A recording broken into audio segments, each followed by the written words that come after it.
भाइयों, नमस्कार। जय माता की। जिसको अपने कदमों की काबिलियत पर विश्वास होता है, मंजिल सदैव उसके पास होती है। मैं हूं पंडित दिनेश नारायण पांडे और आप देख रहे हैं आध्यात्मिक वेदांग ज्योतिष का ग्रहवाणी यूट्यूब चैनल। आप सभी का हार्दिक अभिनंदन करता हूं, स्वागत करता हूं। शनि के वक्री चाल पर, वक्रत्व पर इस वीडियो में चर्चा है। कर्क राशि। वक्री शनि 13 जुलाई से लेकर के 28 नवंबर तक रहेंगे। वक्री रूप से गतिमान रहेंगे। प्रश्न ये उठता है कि शनि वक्री कब होते हैं।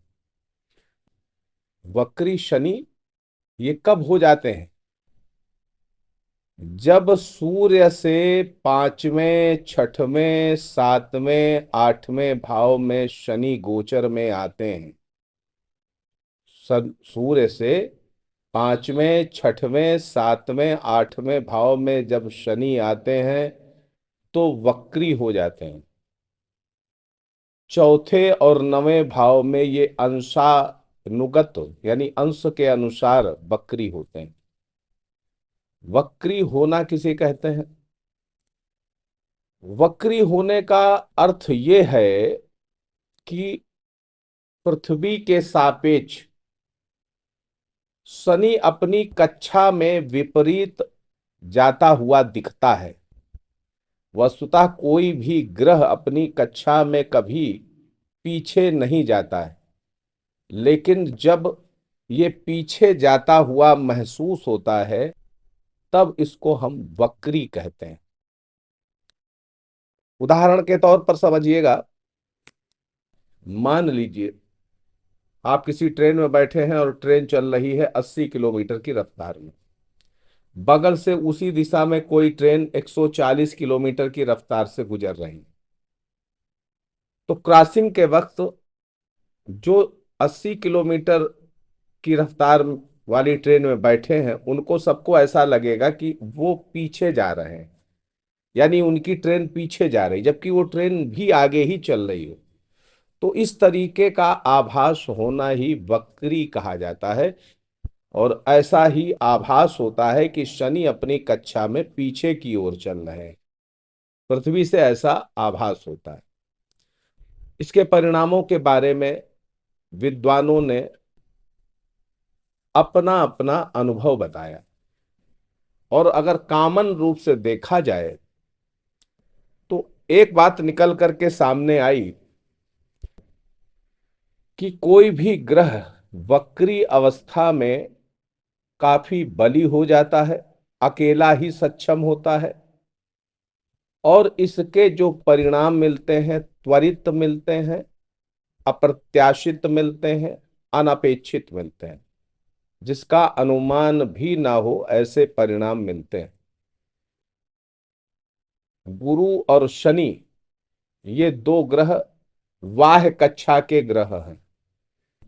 सूर्य और पृथ्वी से वाह कक्षा के ग्रह हैं। इसलिए इनके साथ एक बात और देखने को मिलती है कि जब यह वक्री अवस्था में होते हैं तो इनके अपने जो भाव होते हैं उनके शुभ या अशुभ, मान लीजिए अशुभ भावों के स्वामी हैं, तो शुभ हो या अशुभ हो, उन अशुभ प्रभावों में या शुभ प्रभावों में कमी आ जाती है। ये अपने जिस भावों के भावेश होते हैं उनमें कमी आ जाती, उनके फलों में।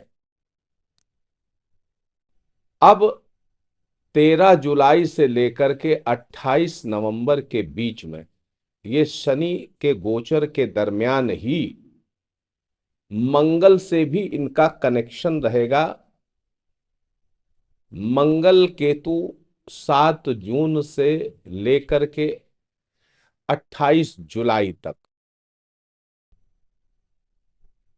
मंगल केतु के साथ गोचर करते हुए और शनि से खडाष्टक योग बनाएंगे।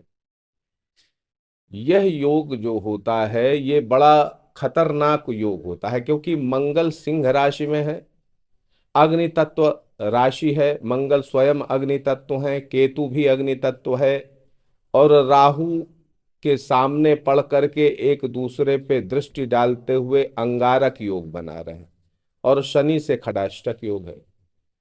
तो विशेष रूप से 7 जून तक से लेकर के 28 जुलाई तक का समय ये दुर्घटनाओं के लिए काफी संवेदनशील है, और जो भी दुर्घटना होगी उसमें अग्नि का कारण बनेगा, यानी अग्नि वहां पर जरूर प्रकट होगी, कैसे भी प्रकट हो। अभी विमान दुर्घटना हुई 12 जून को, हवाई जो हेलीकॉप्टर की दुर्घटनाएं हुई, साथ में युद्ध हुआ, इजराइल ने ईरान पर हमला किया, ये सब इस तरीके की घटनाएं, दुर्घटनाएं 7 जून से 28 जुलाई तक तो काफी संवेदनशील समय है। उसके बाद भी वक्री शनि और मंगल आमने सामने आ जाएंगे, ये भी समय अच्छा नहीं रहेगा। कुल मिलाकर के 27 अक्टूबर तक का समय ये पूरे विश्व स्तर के लिए अच्छा नहीं है।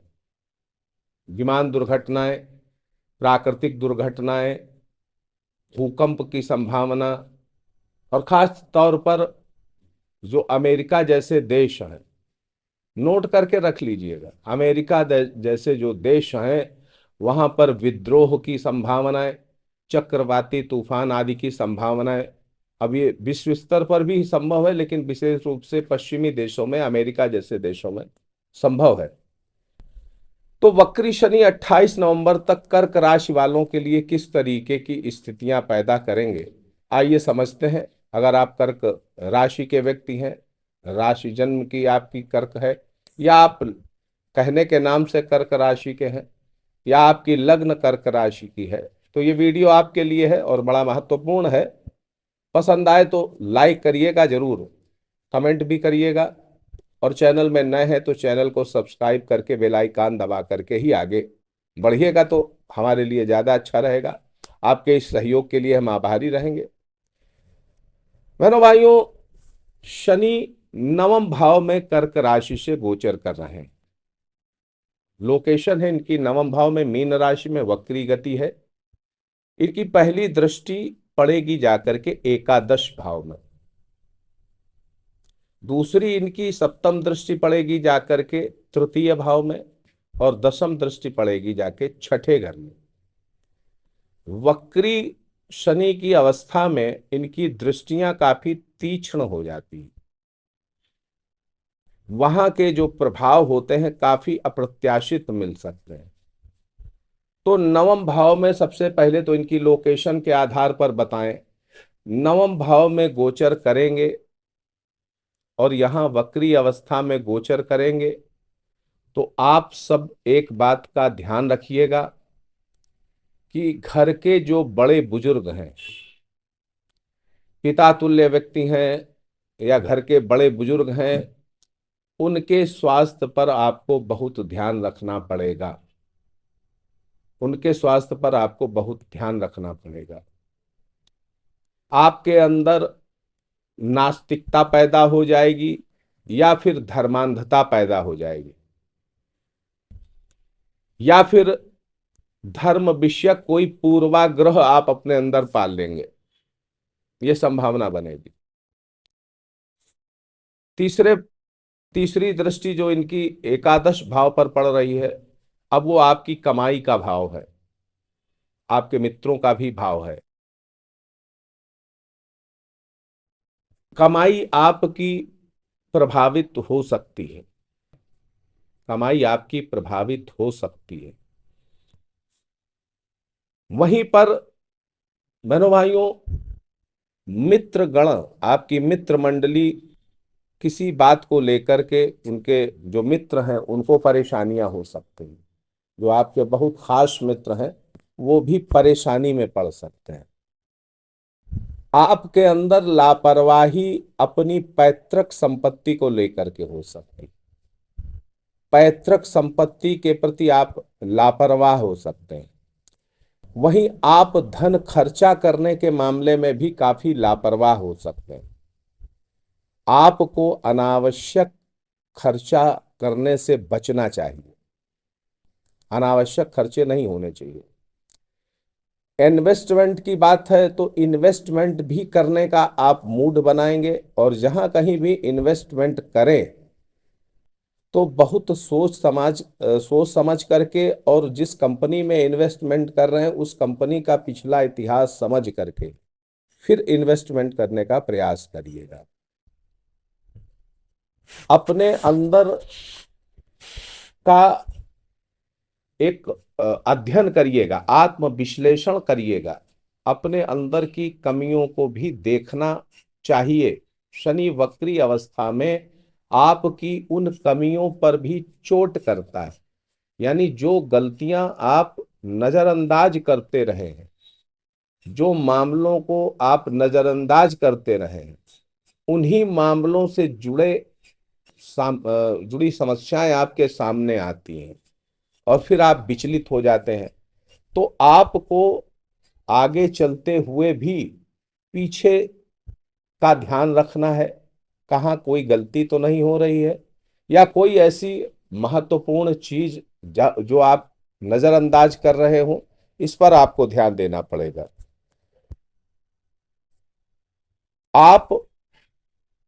आपका कौन अपना है और कौन आपका शत्रु है, इसको बहुत गंभीरता से आपको डिटरमिन करना चाहिए, निरीक्षण करना चाहिए।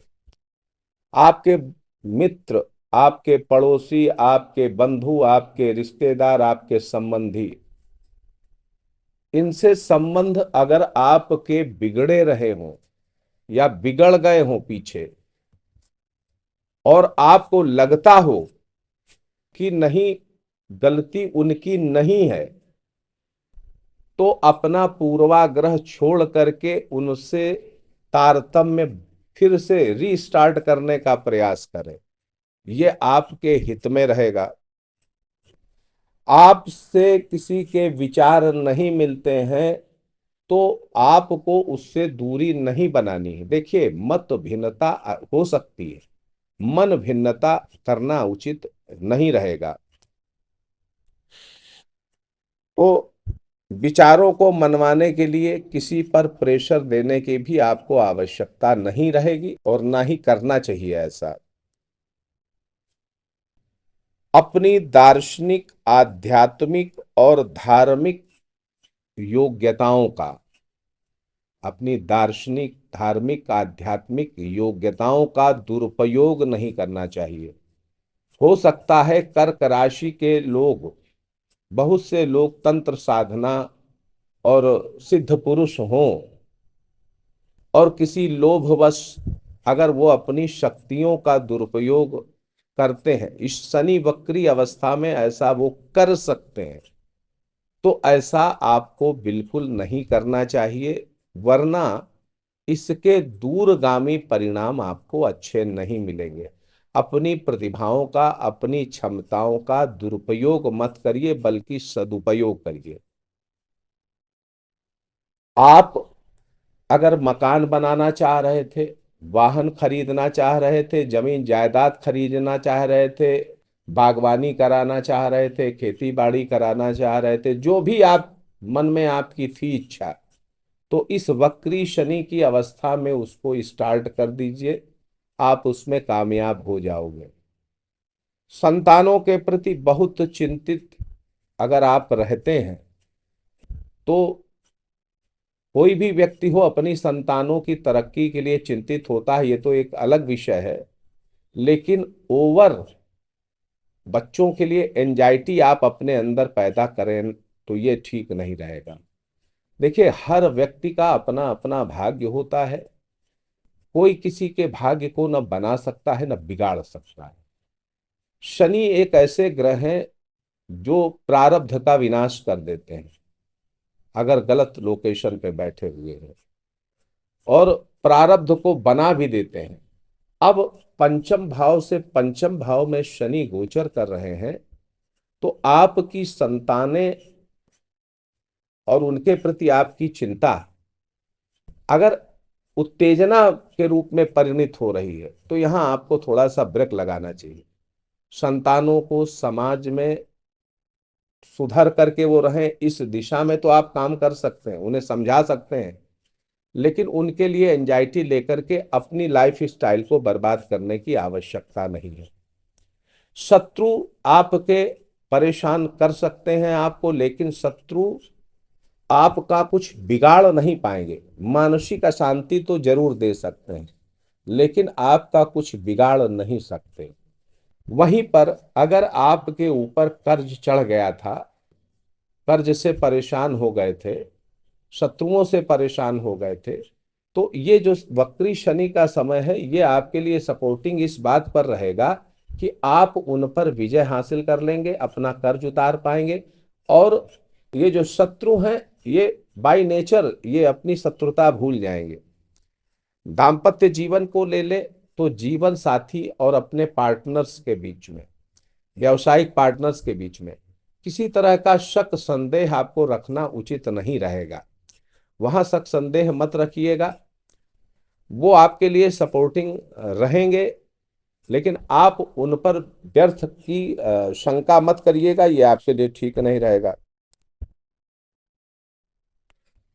आप उदारता अपने अंदर लाइएगा, उदारता लाइएगा, और पुरानी पुरानी जो इच्छाएं हैं जो आप पूरी नहीं कर पाए, कोशिश करिएगा इस वक्री शनि की अवस्था में अपनी इच्छाओं को आप पूरा कर ले जाएंगे। सुखी रहें, समृद्ध रहें। इसी मंगलमयी कामना के साथ मैं पंडित दिनेश नारायण पांडे आपसे विदा लेता हूं। प्रेम से बोलिए जय माता।